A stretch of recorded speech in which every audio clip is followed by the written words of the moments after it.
Welcome back to the Ango podcast with Brian, Bill, and Mike. Today our topic is the best and worst jobs we've ever had. Mike, you want to start us off? Sure. I've had, it's kind of weird because I've been at the same company for about 12 years total now, but I've actually had a lot of weird jobs. First official job was actually with Brian at Cluck You Chicken. Shout out to Laurel, the Laurel Cluck You Chicken branch. They're closed.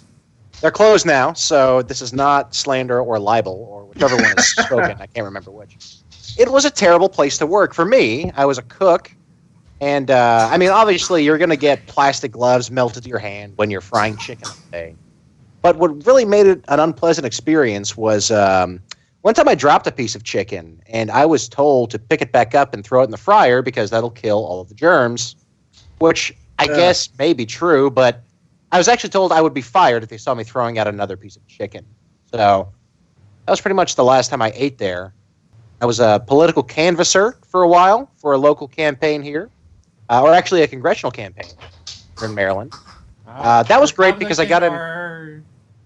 Republicans or Democrats? Or Democrat, but it honestly wouldn't have mattered. It was more because I needed a job.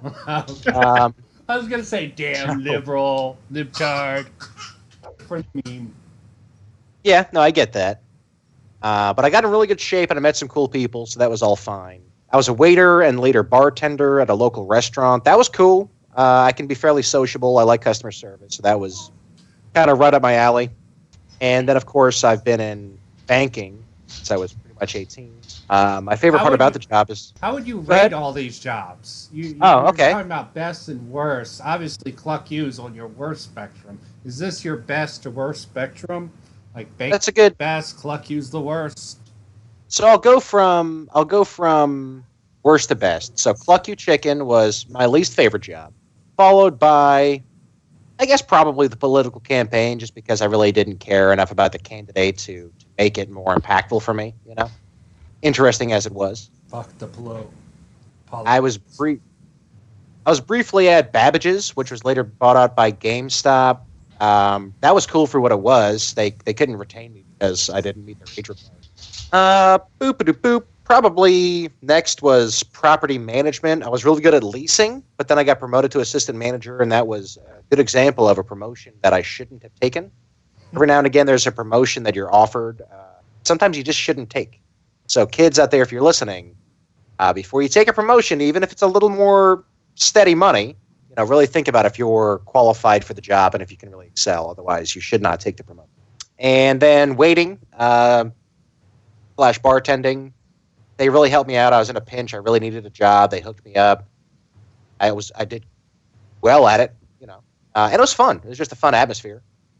And probably, outside of the other small or unofficial jobs I've had, banking would probably be the job I'm in now. Is probably my top tier.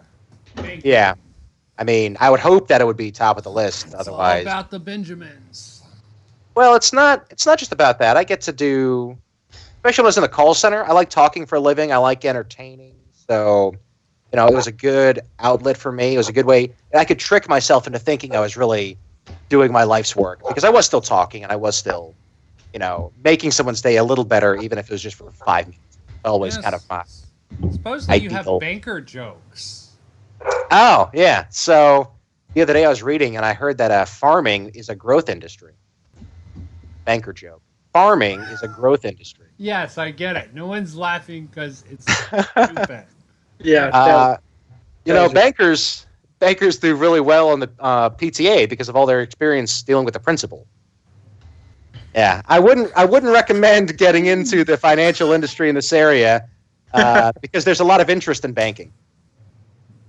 Okay, so those are my banker jokes. Don't Thanks. quit your day job. You can put crickets in over this when we edit it. I'm sure you crack up your co-workers. Man, let me tell you, the day I thought of all those jokes on the same day, it was in the morning, and I told literally everyone around me, individually.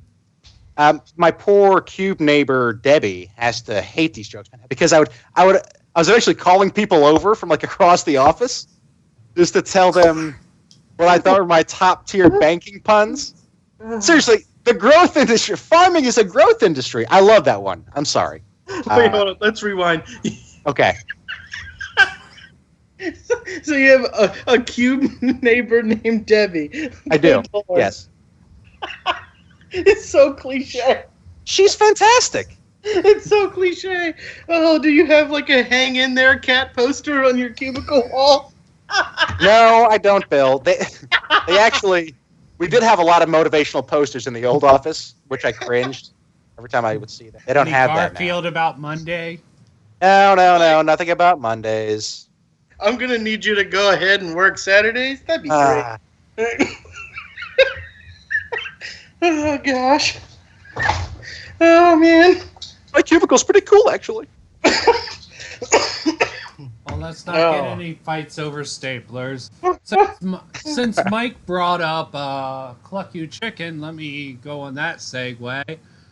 Definitely not my least favorite job, but I wasn't. Least favorite job, probably roofing. First day I went up, got basically working on the roofs, hot sun, underprepared. Went home that day and passed out, woke up when my alarm went off, and I had to go right back out. I accustomed to that job, but this was also a job during 9/11. I sort of quit when the two shift managers started talking, yeah, we should go out and kill those Arabians or whatever they were talking about. Okay. After that, I was wondering how 9/11. I was kind of confused as to how 9/11 fit into the roofing. That makes sense. Yeah, I'm pretty sure they were racist in some degree, so I quit that job that day. The next worst job was a restaurant job overnight in College Park, Maryland. I remember that. Oh, yeah. So many drunks came in. I even had a few pimps try to pimp me out. I used to be quite a sight when I was younger. Towards the gay market. Bill can attest to that. Several of you guys hit on me. Yeah, it was pretty good running. That was sort of my thing, and it was true to a certain degree. Great running joke. Let me not go into that. Hey, man, free drinks are free drinks. Yeah. I won't go into that. Little confidence boost, right? Yep. But, yeah, that's how that went down. Propositioned by a few guys to be a male pimp. Almost got in a few fights. One guy ran in one night and freaked out the other waitress on staff, and I had to run him out the store. I think someone got stabbed there like 2 or 3 months after you left. Am I remembering that right? Don't know, probably. People are very violent with you at your work, your different workplaces, Brian. Me? You must invoke a particular type of like violence and anger from people for some reason. I think you're reading too much into it. I just remember Largo with the guy at GameStop who kept trying to punch you in the face because you weren't going fast enough. And then didn't he like threaten to come back and shoot you or stab you or some shit? Who knows? It's GameStop holiday season. That was probably my third least favorite job. And that's why we quit. GameStop overall was fine. It probably goes on the average tier of best to worst job. Same with Game Crazy. Rather boring, but interesting in its own way. Yeah. Chicken, I was a driver, so I didn't really have to deal with the cookers, and I'm not as hygienic. So, yeah, the fryer does kill everything. Okay? Except I am under that belief. Okay? Plus, I prepared my own food. Yeah. Plus, Can we tell the story about when you got fired? Oh, my car overheated? Yeah, that was fucked up. Okay, and I was like, fuck it. Don't care. We were there that day, weren't we? Probably. So here's how it went down. The night before, you had a drinking contest with that girl I met online. Yeah. You each took 21 shots. 21 shots, man. You like threw up what Bill thought was blood, could have been, that morning. It was. I really do. You were up until like 5 o'clock in the morning, and then you got up like a goddamn soldier, to your credit. At 10 or 11 it was, puked, hopped in your car, went to work, through no fault of your own, the car was overheating, and they let you go for that. I thought that was fucked up, man. Yeah. Yeah, that I was remember that you one coming day. back and telling us that shit. Yeah. Well, it's not my worst job. Next, I would say boot camp. I got paid Oh, for it, so it counts as a job. absolutely. Marine was not what I was meant to be. I mean, I might have been able to do that shit if it was the Army, but the Marines, meatheads. And I supposedly had one of the worst drill instructors, drill sergeants there was. There was horror stories about this one guy. I might have been in the Marines if it wasn't for this guy and the fact I got sick. Really Yeah. sick. And I got some horrible treatment there. Cluck You comes next. No, sorry. A call center for a week was also pretty bad. I couldn't deal with it. Staff was incompetent. They wouldn't let me try to talk to the people over the phone. It was like trying to get people to get a roof inspection. Should have been Yeah, that was work, but they pushed this list and this. Basically, we were harassing these people over and over, Sure. and they It wanted was me to be the harasser. There's outbound calling. sales calls, right? Yeah. Fuck that. I got so much. I just quit that after like a week or two. Wasn't for me, and I tried to adapt what I was telling them, and they're like, "You're doing it wrong." And I'm like, "I'm not doing it wrong. Your company's doing it wrong. Maybe it works for you, but it seems like harassment to me. Not cut out for me." Sure. What else? Cluck You. I mean, I really liked when I was working at a call center at Honeywell call center. That was probably the best job I got. You just basically sat around on your computer waiting for people to call, and you helped them out figuring out their thermostat. A lot of the people Yeah. were extremely ignorant, but you're just nice enough. You help them work with their technical issues, and if it's above your pay grade, you don't know how to help them with it, you just move them down the Yeah. line. Sure. Open a ticket. Yeah, pretty much. Give it to a manager or send them another number. We don't deal with those super fancy crap. I got in trouble once for just guessing at something, and I never did that again. Yeah, no, definitely not a good idea. You don't know, say you don't know. My first job was also pretty crappy, a dishwasher at Jungle Grill. People Oh, were no. great, but I was just dishwashing and being a prep cook. I did a cooking for a bit for them. Trying to think of any other jobs I did that were good or bad. But call center was the best job that I had. A lot of crappy jobs in between that. Sure. Bill, what about you? Well, I don't know if I've had a best job yet. You were a manager at GameStop. Was that not a life of privilege and luxury? Game Crazy was okay when I switched over there. GameStop has such mixed feelings. I didn't really mind the day-to-day part, and I was really good at the sales. Hit the top of the list in the district almost every month. I always sucked at sales. And I think I was pretty good at they sent me to four. I had at one point 4 different stores that I was managing, so I think I was pretty good at hiring and training and all that kind of stuff. But the corporate culture was just so terrible. I mean, it got to the point where people were, I want to work at GameStop. This idea that you just sit around and play video games all day, and that just really was not the reality. They kept adding on more and more stuff, demanding that you threaten employees with quotas, and then it got out of hand, and I don't know. It wasn't for me, and it got to the point where it was taking more and more. I was on salary, so you don't really get overtime, and then your 40-hour work week quickly turns into 60 hours, if not more. So it got to a point where it was taking too much of my time. But I made some pretty good friends there. Got to play a lot of video games and talk about that kind of stuff. Get a lot of experience managing. Like I said, I was managing 4 stores with 10, 12 employees each, and so I got a lot of experience doing that. So I don't regret it overall. Sure.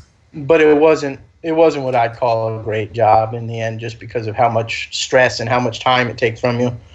My worst was probably the most disappointing too. When I was finishing up my undergrad, I actually got recruited by somebody that worked there at the university.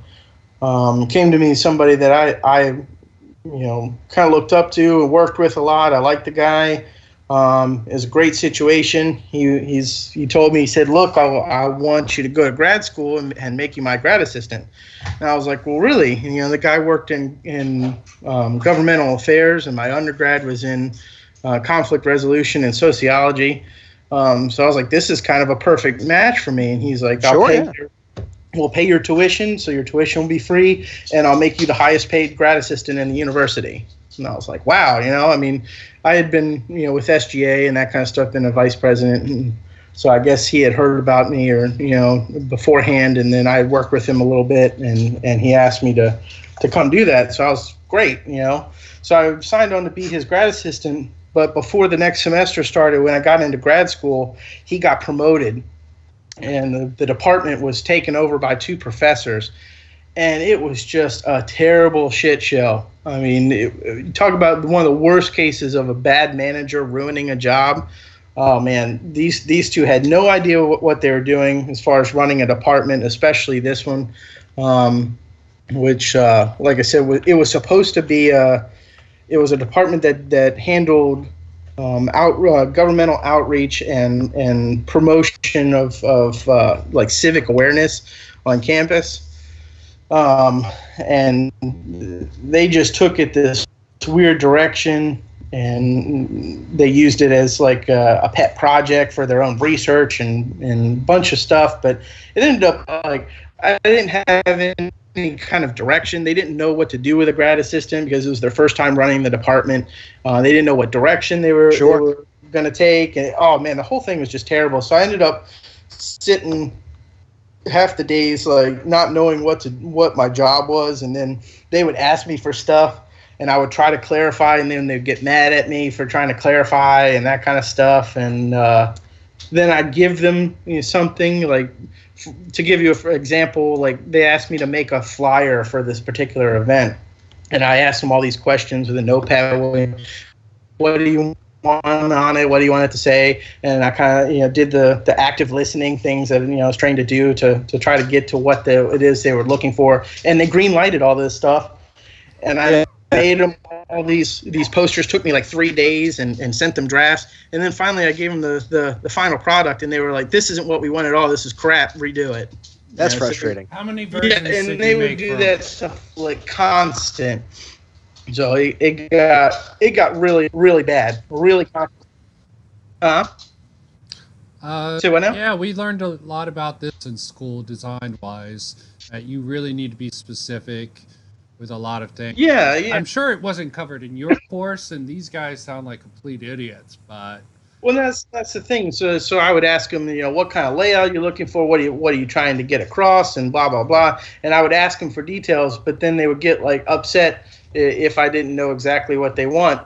And then they would finally get down to what they did want, and they changed their mind and be like, no, now that I see it, that's not what I want at all. But it got really frustrating, and then it got really confrontational between me and the one female professor that was running it. It was a guy and a woman.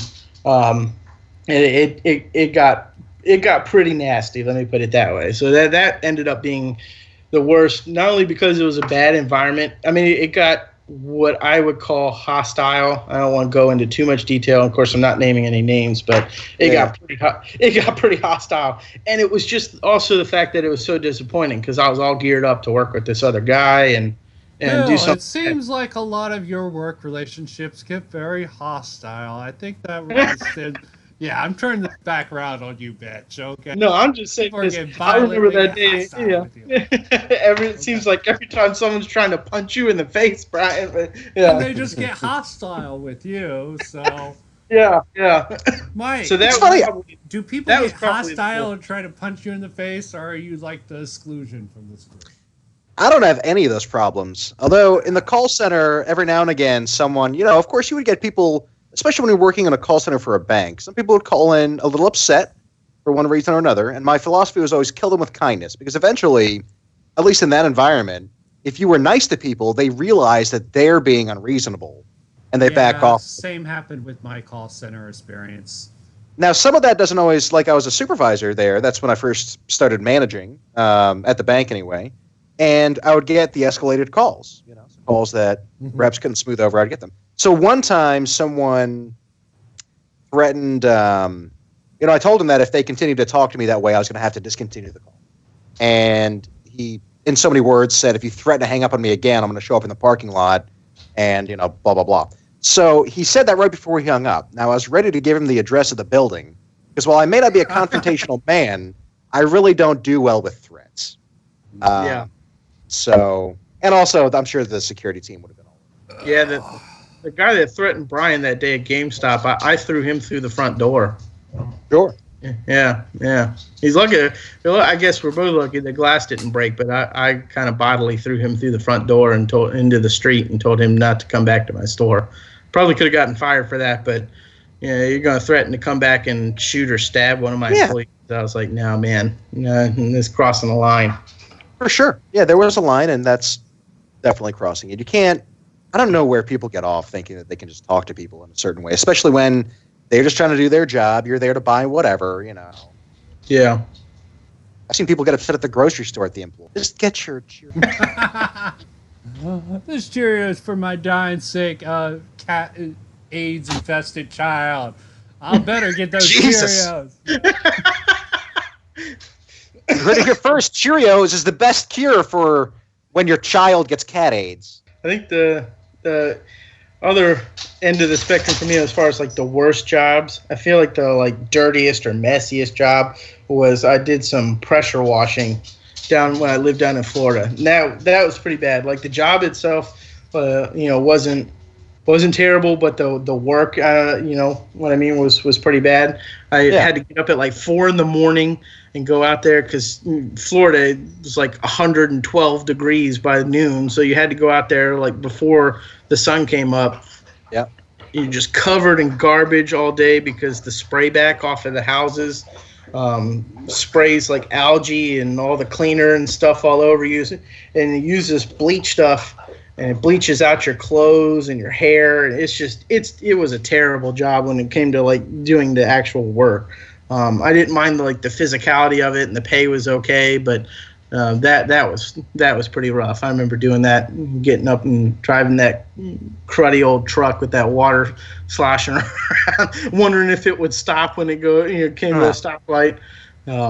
Spraying that junk. That was pretty terrible. And then I got sprayed. The idiot I worked with was messing around. One of the nozzles was stuck, and he was jamming on it. And right as I turned around to figure out what he was doing, the valve cut loose and sprayed me right in the eye with pressurized bleach.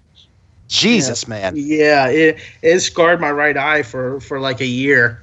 So yeah, that goes up there for me as one of the worst jobs. I could see that. Last summer, I had one of those things that you hook onto the hose, that sprays the bleach solution on the siding. Yeah. And I was doing it on a windy day, and some of it blew back in my face. So that was annoying. In the 3 seconds I had to deal with it, I can't imagine dealing with it. Oh man, it was terrible. It had bleached the front of my hair and part of my eyebrows because I ran over to the people's hose bib and turned it on and flushed the water off my face.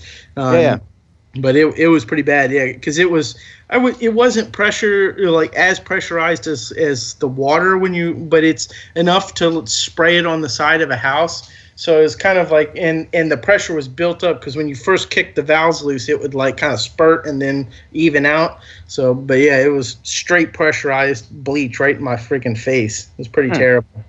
Oh, but perk of working for Cluck You Chicken, you could answer the phone and say, "Fuck you, chicken. How may I help you?" No, sure, what did you you get say? away with it. I remember that. Chicken, how can I help you? I was almost a lot of things. I was almost a stenographer. One of those people at the courtroom? Well, kind of. We would get audio tapes of or they would get audio tapes of depositions. And then Okay.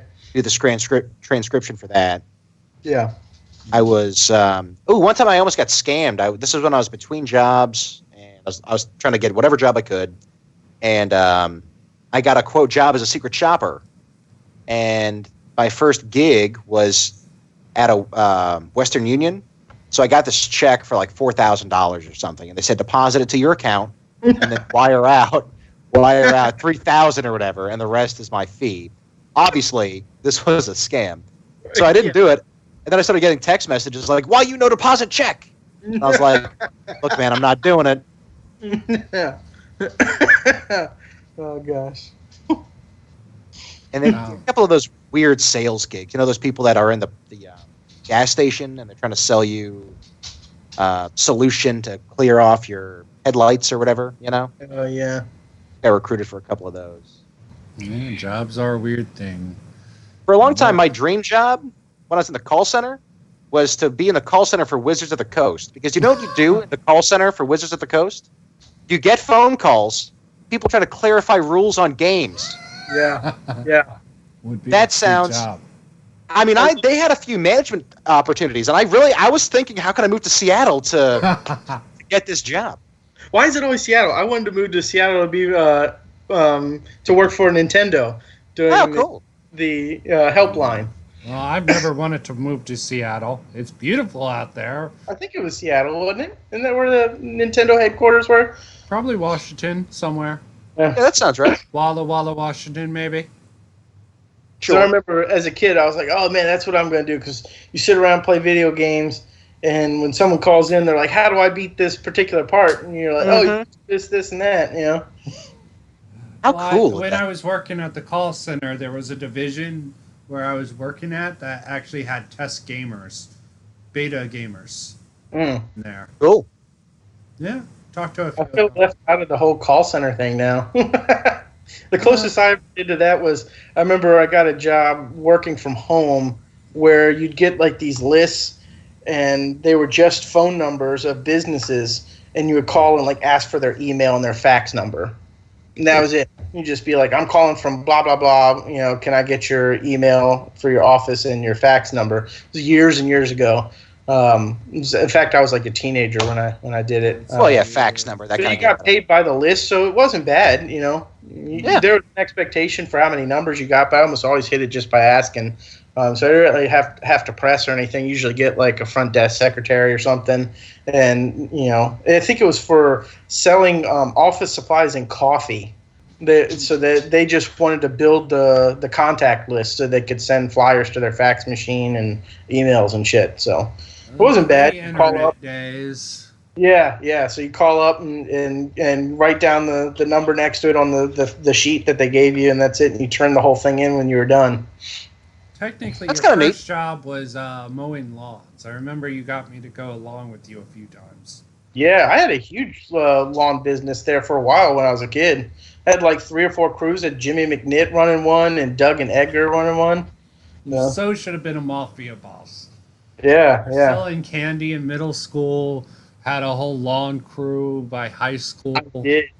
I did. I sold What candy. were you doing in college? We don't talk about that, Brian. Oh, got it. What happens in college stays in college. Right. Yeah, I did. I guess that'd probably be technically my first job was selling candy. I started that in like 4th grade. Actually started 3rd grade. I was selling school supplies out of my desk. I went and bought extra school supplies and would sell pencils and paper and shit to the people when they didn't have any. And then I decided to start selling candy. I don't know. I got a bunch of candy one day. I had like it in a Ziploc bag. And somebody was like, "Oh, I'll buy that candy." And from there, I was like, "Oh, really?" Bought a bunch of candy and was selling that stuff. Man, that was pretty big, too. I had 2 or 3 people in the morning. I would give pre-packed like lunch bags full of candy to people and they'd sell it all the way through middle school, through high school. Yeah, it made pretty decent money. Yeah, I was never that entrepreneurial. Yeah, I had a very short-lived newspaper that I had in the 6th grade that I'd sell for 25 cents or whatever. My dad was pretty pissed because it cost a lot of ink. Yeah, running them off on the home printer. And I think for a summer, I worked for my mom's then boyfriend, now husband, doing invoices for his vendors. Yeah, I went into the business work, and besides occasional work from Bill back when we were kids, I did the. At 16, I was in the job release program at high school because fuck high school. I found any way to get out of those classes. I had like auto mechanics in junior year. Senior year, I was work release, so I could get out of half of the school time. And yeah, that was the Jungle Grill. Then after that year, I did some Papa John's? grill Did you do stuff. Papa John's? Yeah, oh, sorry. I did a lot of delivery stuff. I did Papa John's for a bit. That was fun. Playing Initial D, right? Initial D. I'm pretty sure one of the managers tried to sex me up. I was too young to realize it. One of the managers tried to get me high. Not the same one. It was assistant manager. Good times, good times. Ended up getting a wreck. Someone ran into me. That ended the Papa John's delivery degree, opposed to the radiator at Cluck You Chicken. I might have even had another delivery gig, but I don't remember. I blame all the marijuana, but probably not that. That's fair. Probably just me being an old senile man. Papa John's, I almost forgot about it. That was probably better than Cluck You until I got in the car wreck. Because I love Papa John's pizza. Who doesn't? Besides fascists. Fucking fascists. Fucking fascists. Fascist is an interesting word because it's a really weirdly defined word, but let's not get into that. Let's not. In fact, if you want to get into it, then I'm going to have to rough you up, buddy. Oh, getting violent with me, Mike. To continue that trend. I come here to Baltimore.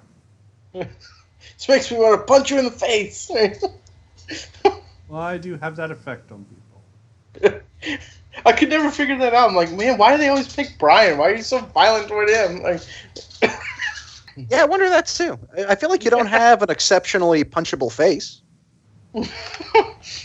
Oh, thanks, Mike.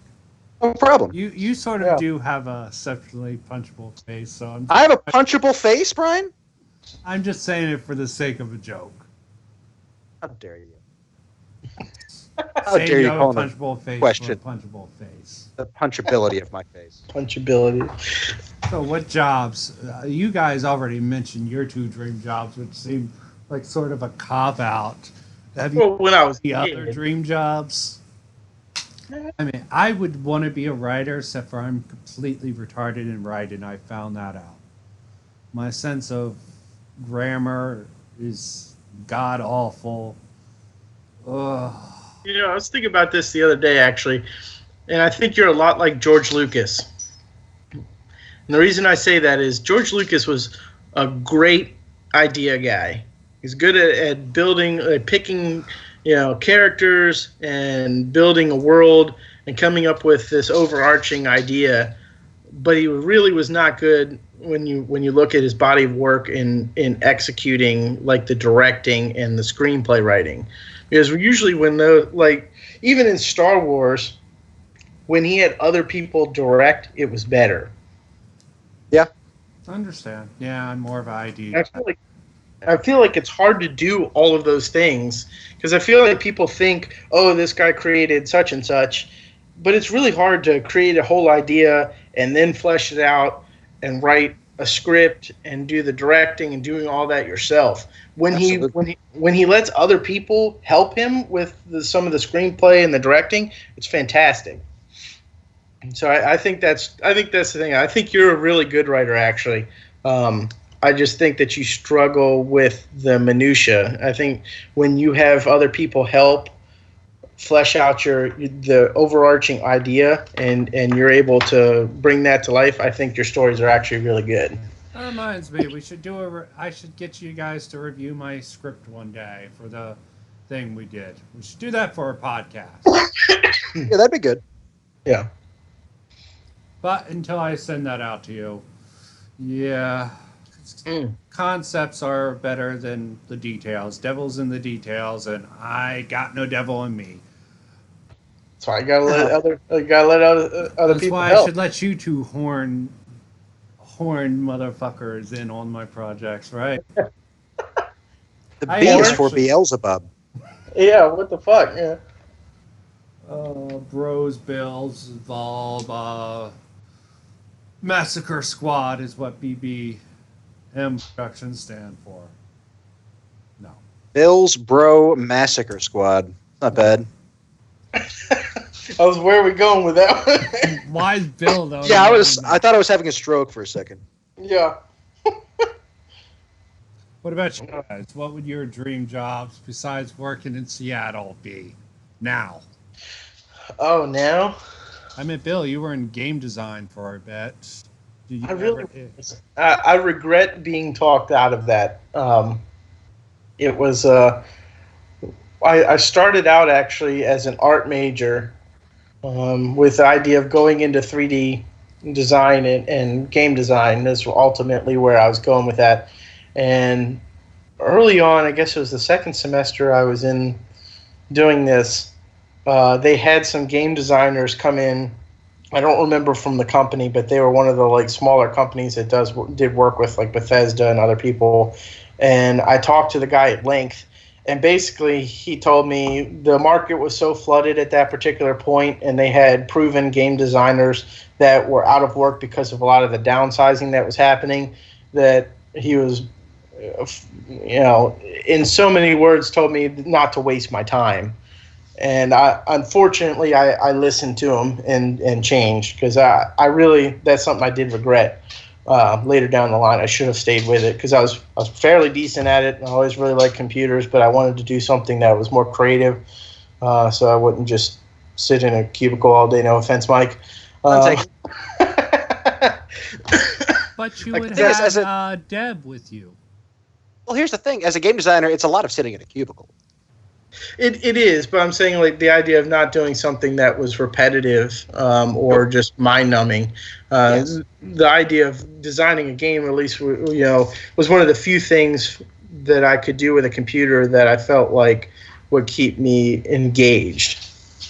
So, but yeah, so that would have definitely been up there for me. Video game design. Nowadays, I probably lean towards some of the more serious stuff. I still feel a pull toward the high sciences. I always really wanted to work for NASA.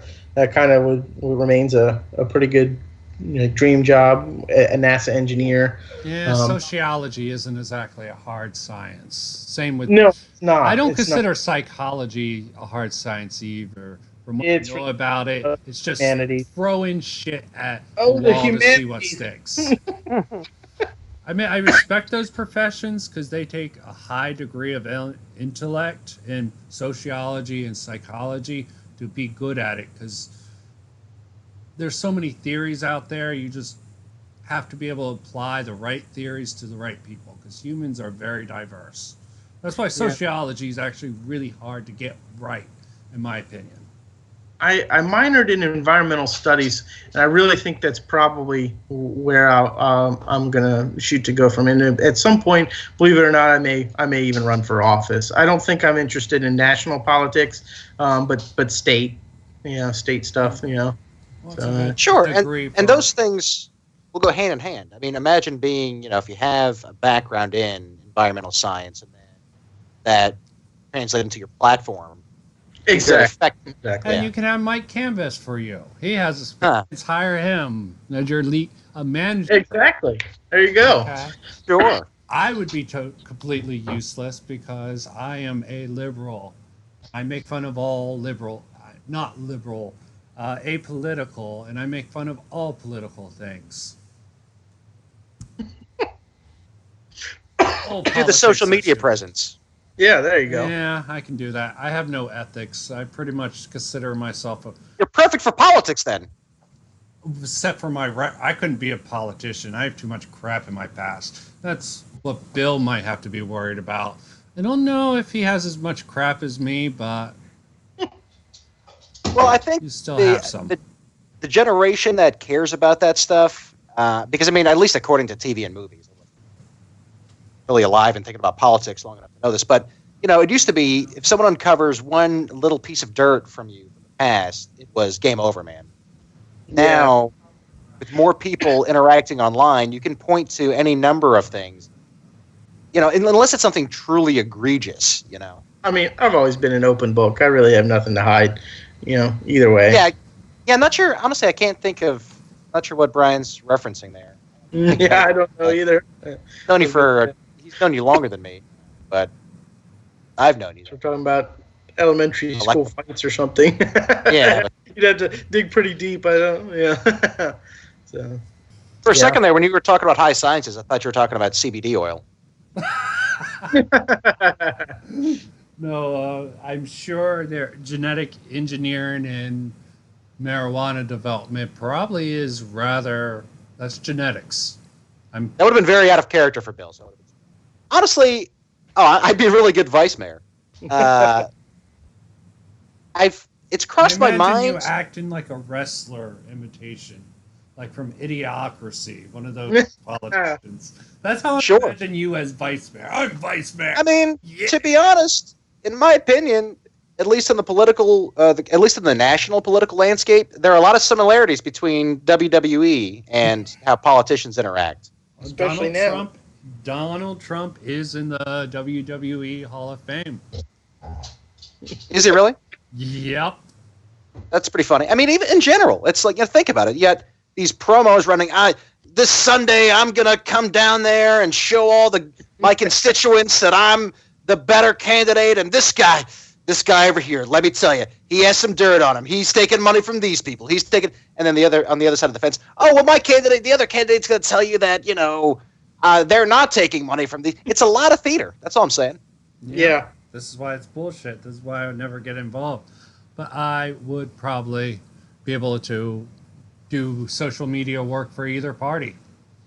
Personally, I personally think third parties are the best because they're not the establishment. They're not as corrupt as the rest of these parties. Well, you just get the opportunity to talk about truly. I mean, everything's interesting, but stuff you don't often get the opportunity to talk, right? Like, all right, especially in the national. I guess most of my knowledge, of course, is you're only going to be talking about 5 issues in total, right? For the most part, with a national campaign. Third-party candidate, you get to dive into, like Ralph Nader gets to dive into. At least at the time, the environment was kind of an obscure thing. Ralph Nader was doing stuff, I feel. Yeah, now it's the hot topic. Yeah. I mean, I understand where they're coming from. I think they're coming from the wrong angle. But I'm a sci-fi geek, okay? I'm like, okay, we really need... You're distrusting. Yeah. We really need to get off this planet. Too much Ender's Game. That's how we survive as a species. Get the hell off this planet. Make it so we can't be wiped off by... Like, I'm worried about an alien invasion. I'm of that era, though. Armageddon. Something's going to kill us eventually. It might be 100 years. It might be 100,000 years. Something's going to try to kill off this planet. We need to find ways to survive no matter what. And technology is what we need. Space Force, baby! Ugh. Oh, God. That's such a joke. Need something real and substantial. I mean, you were just talking about aliens trying to kill us. Okay, and the Space Force is going to do jack shit. They're going to fly up there with M16s, and they're going to... and get shot down. Okay, we need to... Show me what's up. We need to either try to establish some sort of research base on either the moon or Mars. Probably the moon for... If I wasn't, my dream job wouldn't be a writer, it would be a scientist to try to figure this out. I had an interest in this in youth, but a lot of the hard scientists, my brain is, I would be a mad scientist. Pure. Okay, I would come up with all these crazy ideas and probably only 1 out of 10 would even be worth investing. I feel like you would be the mad scientist, Bill would be like the superhero trying to stop you, and I would be like the comic relief with some random idea that was like on Bill's side, but then he got kidnapped by Brian. It was like being held in his lair to like do whatever, Boom, script idea. Write it down. Yeah. Yeah, well. I think as far as dream jobs go, I'm fairly not to be a self-martyr, but at this point, I'm kind of just, if I ever do have kids, I want them to be able to chase their dream than I maybe chased mine. Obviously, some sort of broadcasting would be really nice. Again, I like to entertain. I like to talk. Couldn't tell already. So something with that. Yeah, I do. I like the philosophy of, I always talk about, what is your life's work? What is someone's life's work? What do you hang your hat on? What's your little... I'd be remiss if I didn't bring up Indiana Jones's dad and his little journal that he had his life's work in. I always think of that. Like this represents what he's devoted himself to. And I think entertainment is a noble endeavor. It's difficult, it's challenging, and when it goes well, man, I think it's. See, yeah. I'm into developing worlds, stories. You're more into presentation. I don't know if Bill's good contribution. You're useless, Bill. Sorry, you have to admit. What can you do? You're management. Yeah, thanks. Politician. No, I'm just fucking with you. I'm management. Your structural mind probably would be useful if we ever wanted to implement a project. Bill's very creative. Yeah, for management type, he is creative. Same. Damn. Yeah. Got a little right brain in there, Yeah. Yeah, I'm just completely off the charts, one way or another. Complete idiot, complete genius. I'm neither. I'm completely down the middle of the two. Idiot, not genius. Okay, I'm just stringing random words in direction for now. Yeah, I think something in entertainment would be cool. I mean, obviously, that's, I think, kind of why we sparked the idea to do this project. Yeah. I think we all have a leaning toward doing something creative, doing something that's entertaining, lighthearted. Yeah, and I think, not to stroke ourselves, but I think that's what makes our dynamic so good. We all do have these other interests, but then we also still, like you said, lean toward. Well, thanks for tuning in. This has been our discussion about best jobs, worst jobs, dream jobs. I hope you had a good time. Jobs, other hand jobs. I don't know. Hope you enjoyed. Don't forget to like. Don't forget to subscribe. Don't forget to tell us how much you hate us in the comments. See you next time.